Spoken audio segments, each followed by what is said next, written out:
दुर्भाग्य इस बात का है कि जहां पर चुनाव हो रहा है वहां पर कोरोना नहीं जा रहा है। सरकार पूरे तरीके से समझ ले कि जब चुनाव हो सकता है देश में तो किसान भी आंदोलन कर सकता है। हमारे गृह मंत्री जी बिना मास्क के जाकर चुनाव प्रचार करते हैं, रोड शो करते हैं, रैलियां करते हैं हजारों की संख्या में, वहां पर कोरोना नहीं फैलता है। और बॉर्डर पर लोग अपने हक और अधिकार के लिए लड़ाई लड़ रहे हैं तो कोरोना फैल रहा है। तुम लॉकडाउन कि देश में जिस प्रकार महामारी फैल रही है, पूरा पैंडेमिक के हालात है, कई स्टेटों में कर्फ्यू लग गया नाइट, लोगों को डर है कि इसका असर किसान आंदोलन पे भी पड़ेगा। देखिए, दुर्भाग्य इस बात का है कि जहां पर चुनाव हो रहा है वहां पर कोरोना नहीं जा रहा है, लेकिन जब किसान अपने हक और अधिकार की लड़ाई लड़ रहा है तो वहां कोरोना का डर दिखाया जा रहा है। एक बात सरकार पूरे तरीके से समझ ले कि जब चुनाव हो सकता है देश में तो किसान भी आंदोलन कर सकता है। और हमारा आंदोलन कोरोना का डर से खत्म होने वाला नहीं है। तब तक आंदोलन चलेगा जब तक हमारी मांग पूरी नहीं हो जाती है, किसानों की मांग पूरी नहीं हो जाती है। एक बात बताइए ना, बंगाल में हमारे गृह मंत्री जी बिना मास्क के जाकर चुनाव प्रचार करते हैं, रोड शो करते हैं, रैलियां करते हैं हजारों की संख्या में, वहां पर कोरोना नहीं फैलता है। और बॉर्डर पर लोग अपने हक और अधिकार के लिए लड़ाई लड़ रहे हैं तो कोरोना फैल रहा है। तुम लॉकडाउन लगा लो या कुछ भी कर लो, हम पीछे हटने वाले नहीं हैं। हम अगर तुम लॉकडाउन भी दिल्ली में लग जाता है तो हम सोशल डिस्टेंस का पालन करते हुए आंदोलन करेंगे और तब तक करेंगे जब तक हमारी मांग पूरी नहीं हो जाती। एक बात सुनिए, कोरोना 1 साल का हो गया, लॉकडाउन 1 साल पहले लगा हुआ था, 1 साल हो गया। एक बात बताइए, 1 साल का बच्चा कहाँ जाता है? स्कूल में जाता है? वो तो रैली में जाता नहीं है, इसलिए मोदी जी स्कूल बंद करवा रहे हैं लेकिन रैली बंद नहीं करवा रहे हैं। दुर्भाग्य इस बात का है कि देश के आम नागरिकों को ये लोग कोरोना के नाम पर भूखे मारना चाहते हैं। देश के आम नागरिकों को, बच्चों को, गरीब के बच्चों को जिनके पास लैपटॉप नहीं है, मोबाइल नहीं है, ऑनलाइन पढ़ाई के नाम पर उनको जाहिल बनाना चाहते हैं कि लोग सवाल नहीं करें। लेकिन सर, वो लोग आज कहाँ गए जो लोग कह रहे हैं कि जमात ने कोरोना देश में फैलाया है? आज कुंभ चल रहा है। देखिए बिल्कुल, ये सरकार जब इसके ऊपर बेइज्जती होती है तो अपने लड़ाई किसी और के माथे रख देती है। वही तो मैं मोदी जी से पूछना चाहता हूं और भारतीय जनता पार्टी के लोगों से पूछना चाहता हूं, गोदी मीडिया से पूछना चाहता हूं। ना ही जमात के लोग दिख रहे हैं, ना ही जमाती लोग दिख रहे हैं, लेकिन कोरोना फिर भी बढ़ रहा है। कैसे बढ़ रहा है ये लोग से पूछने की जरूरत है। देखिए, ये लोग पूरे तरीके से हर चीज में राजनीति कर रहे हैं। आज कुंभ का मेला लगा हुआ है, वहां पर अपनी आस्था है, लोग कर रहे हैं, ठीक है, अच्छी बात है, इसमें कोई दिक्कत नहीं है। लेकिन जब किसान अपने हक और अधिकार की लड़ाई लड़ रहा है तो उसको कह रहे कोरोना है। भाई, कोरोना हम लोग को नहीं होगा, कोरोना उसको होगा जो हराम के खाता है, गरीब के पैसों से ऐश मौज करता है। लॉकडाउन लगे, कुछ भी लगे, हम इसी बॉर्डर पर रहेंगे और तब तक रहेंगे जब तक हमारी मांग पूरी नहीं हो जाती है। लेकिन मोदी जी ने अपने कई भाषणों में कहा कि एमएसपी है और एमएसपी रहेगी, लेकिन गेहूं पे एमएसपी है क्या? उस पे आप खरीद तो हो ही नहीं रही है। 1950 कई जगह तो कांटे नहीं लगे सरकारी। जानते हैं, ये सरकार को मैं सैकड़ों बयान सुना सकता हूं, जो मोदी जी कहते हैं रहेगा वो निश्चित रूप से नहीं रहेगा। उन्होंने कहा कि हर साल 2 करोड़ युवाओं को रोजगार देंगे, रोजगार छीन लिए। रेल बिकने नहीं दूंगा, रेल बेच दिए। कसम इस धरती मां का, मैं देश नहीं बिकने दूंगा, देश नहीं झुकने दूंगा। लेकिन देश को भी झुकाने का काम कर रहे हैं और देश को भी बेचने का काम कर रहे हैं। एक बात सुनिए, 1965 रुपए धान का कीमत है।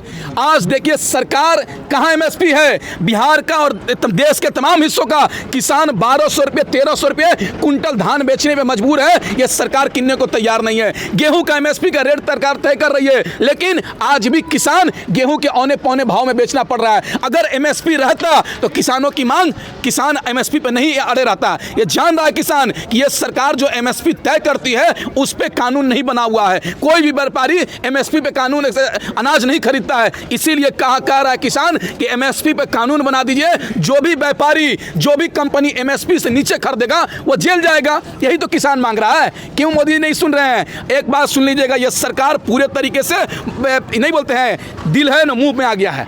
ये लोग का मुंह से गाज फेंक दिए हैं। ये सरकार जल्दी 2 तारीख के बाद यहाँ पर आएगी, 2 तारीख के बाद, तब किसानों से मांग पूरी करेगी। एक बात सुनिए ना, हमारे देश का प्रधानमंत्री कह रहे हैं 2 मई दीदी गई, ये नारा लगाते घूम रहे हैं और हमारा देश का जवान छत्तीसगढ़ में शहीद हो जाता है। गृह मंत्री क्या कर रहे हैं? देश का किसान अन्नदाता बॉर्डर पर बैठा हुआ है और ये कृषि मंत्री बंगाल चले जा रहे हैं प्रचार करने के लिए। शर्म करो भारतीय जनता पार्टी के लोगों, हम ही लोगों ने वोट देकर तुमको प्रधानमंत्री बनाया है, लेकिन तुम हमारी दर्द को नहीं समझ रहे हो। तो सुन लो, जिस वोट के माध्यम से तुमको हम प्रधानमंत्री बनाया है, उसी वोट के माध्यम से तुम्हारी सरकार को भी गिराने का काम करेंगे। उत्तर प्रदेश में भारतीय जनता पार्टी को पूरी तरीके से हराना है और देश में जहां भी चुनाव होगा देख लीजिएगा भारतीय जनता पार्टी का जमानत जब्त होने जा रहा है। पर बहुत जीत रहे पश्चिम बंगाल में। कौन बोल दिया? ये लोग तो बिहार, ये लोग हर पूरे देश में जीत रहे थे, दिल्ली भी जीत रहे थे, पंजाब में नगर निकाय का चुनाव भी जीत रहे थे, लेकिन दिल्ली में भी वही हाल हुआ जो बंगाल में होने जा रहा है। दिल्ली में भी देश का गृह मंत्री गली गली पर्चा बांट रहे थे, बोल रहे भाजपा के वोट दो, भाजपा के वोट दो, लेकिन दिल्ली की जनता ने भारतीय जनता पार्टी को हराने का काम किया। बंगाल और असम, तमिलनाडु और तमाम राज्य का, पांचों राज्य की जनता मालिक ये भारतीय जनता पार्टी को हराने का काम करेगी, तब जाकर इन लोगों का घमंड टूटेगा। और अभी भी यूपी की जनता ने तो जिताया ना बीजेपी को, जिताएगी तो फिर आपको तो बोल ही रहे हैं कि देश की जनता ने भारतीय जनता पार्टी को उम्मीद के तौर पर देख रहा था कि ये मोदी जी प्रधानमंत्री बनेंगे, युवाओं को रोजगार मिलेगा, महिलाओं को सुरक्षा होगा, देश की आय दोगुनी होगी, किसान मालामाल हो जाएगा, किसान खुशहाल हो जाएगा। लेकिन देश का प्रधानमंत्री मोदी जी बनते ही देश के युवाओं को सड़क पर लाने का काम किया, देश का अन्नदाता भगवान किसान को भी सड़क पर लाने का काम किया। ये सरकार हमको नहीं चाहिए जो सरकार देश के आम नागरिकों को सड़क पर खड़ा करने का काम करेगी। इस सरकार को हम लोग उखाड़ फेंकने का काम, बिल्कुल सहयोग नहीं करेंगे अगर वो कहती है कि आम लोगों की मदद के लिए कोरोना का प्रोटोकॉल का इस्तेमाल। एक बात बताइए ना, ये दिल्ली बॉर्डर पर बैठे हुए क्या ये आम लोग हैं कि नहीं है? इस देश का आम नागरिक हैं कि नहीं है? इनके बाल बच्चे हैं कि नहीं है? इनके माँ बाप है कि नहीं है? इनकी बीवी है कि नहीं है? ये भी परिवार वाले लोग हैं, इनके भी घर पर परिवार है, लेकिन ये मजबूरी यहाँ पर बैठे हुए हैं कि हम मर जाएंगे लेकिन यहाँ से वापस नहीं जाएंगे। हमारा 300 के करीब हमारा भाई शहीद हो जाता है, लेकिन ये गूंगी बहरी सरकार हमारी मांग को पूरी नहीं कर रही है। ये सरकार को इस खून का, इस हमारे जो भाई शहीद हुए हैं, ये बलिदान बेकार नहीं जाएगा। ये सरकार को ये आंदोलन का कीमत चुकाना पड़ेगा। आप देखते रह जाइएगा, ये सरकार पूरे तरीके से घुटने के बल गिरेगी। ये घमंड में चूर है ये सरकार। ये लोग अंग्रेज, काले अंग्रेज के दोस्त हैं, इसीलिए फूट डालो और शासन करो का नीति अपना रही है। एक बात बताइए ना, एक मीडिया वाले पूछ रहे थे कि किसान राजनीति कर रहा है, किसान नेतागिरी कर रहा है। एक बात सुनिए, मैं पूछना चाहता हूं, क्या किसान कैसे राजनीति कर रहा है? किसान कैसे राजनीति करता है? अगर हमको राजनीति करना चाहते, एक मीडिया ने पूछा कि तुम राजनीति कर रहे हो, तुम बॉर्डर पे आके बोल रहे हो, एक बात बताइए ना, अगर हम राजनीति करते तो किसानों के पक्ष में बोल रहे थे, किसान हमको क्या देगा? लेकिन मोदी जी की तारीफ करेंगे तो हो सकता है मोदी जी हमको विधायक बना सकते हैं, सांसद बना सकते हैं, लेकिन हमारे अंदर दिल में दिल है, इसलिए किसानों के साथ खड़े हैं। हमारे खून में नमक हरामी नहीं है, किसानों को हम अन्न खाए हुए हैं, इसलिए किसानों के साथ खड़े हैं। मरते दम तक हम किसानों के साथ खड़े रहेंगे।